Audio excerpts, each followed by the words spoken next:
જય શ્રી કૃષ્ણ મિત્રો, એકદમ કાળઝાળ ગરમી પડી રહી છે અને એમાં જો આવી રીતે શાકભાજીને એવું લઈને આવવાનું હોય ને તો પરસેવાય રેપઝેપ થઈ જાય. ભયંકર ગરમી છે ને આવીને તરત જ પહેલાં ફ્રેશ થઈ ગઈ, પછી બેસીને શાંતિથી ઠંડુ પાણી પીધું. હવે ધીમત ઘરે છે એટલે પછી કે મમ્મી કંઈ મિલ્કશેક જેવું બનાવને ઠંડુ ઠંડુ. એટલે પછી મારી પાસે આ કિસમિસ હતી બંને પ્રકારની અને બદામ, તો મેં સોચ્યું ચાલો કિસમિસ મિલ્કશેક જ બનાવી દઈએ પહેલાં. એટલે આ રીતે પહેલાં મેં ગ્રાઇન્ડ કરી લીધી, થોડી ખાંડ નાખીને ગ્રાઇન્ડ કર્યું, પછી એને દૂધ એડ કરી દીધું અને બરફના ટુકડા નાખીને આ મસ્ત ઠંડુ ઠંડુ કિસમિસ મિલ્કશેક પણ રેડી થઈ ગયું છે અને ધીમંતને આપી દીધું.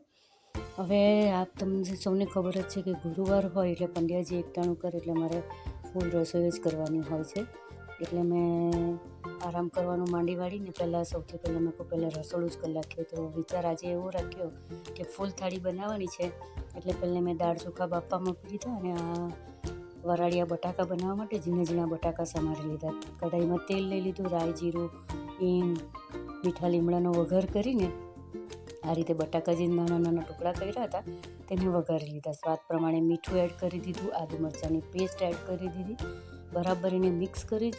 હવે એમાં આપણે આપણા રૂટિનના બધા જ મસાલા, હળદર, લાલ મરચું પાવડર, ધાણા જીરું પાવડર નાખીને સરસ મિક્સ કરીને એને 5 થી 7 મિનિટ માટે ભીજવા મૂકી દઈશું. ગળપણ તો જરૂરી છે એટલે 4 થી 5 દાણા જ પણ મેં ખાંડ નાખી છે. આ બાજુ બીજી બાજુ દાળ પણ બફાઈ ગઈ છે. દાળમાં મેં સિંગદાણા નાખી દીધા હતા. તમને ખબર જ છે કે આપણી ગુજરાતી દાળ હોય એટલે ગોળ, આંબલી, સિંગદાણા એવું તો દાળમાં પડે જ છે.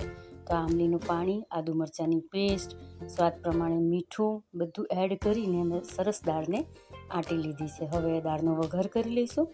તો તેલ મૂક્યું છે, રાઈ, જીરું, હિંગ, મીઠા લીમડાનો વઘાર કરી દઈશું આપણે સરસ મજાનો. આપણા રૂટિનના મસાલાઓ તો હોય જ છે, હળદર, લાલ મરચું પાવડર, ધાણા જીરું પાવડર. અને આ દાળ પણ વઘારાઈ ગઈ છે. તેની અંદર આપણે ગોળ પણ એડ કરી દીધો છે અને બીજી બાજુ આ વરાળિયા બટાકા પણ સરસ ચડીને રેડી થઈ ગયા છે. આ જો સરસ ચડી ગયા છે.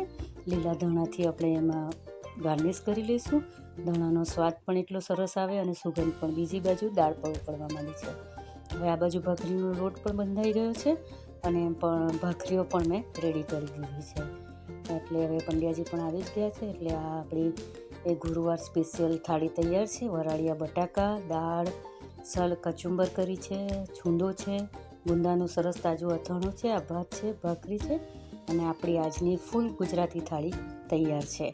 તો આપ સૌને મારો આજની થાળીની રેસીપી કેવી લાગી મને જરૂરથી કમેન્ટ કરજો, લાઈક કરજો અને સબસ્ક્રાઈબ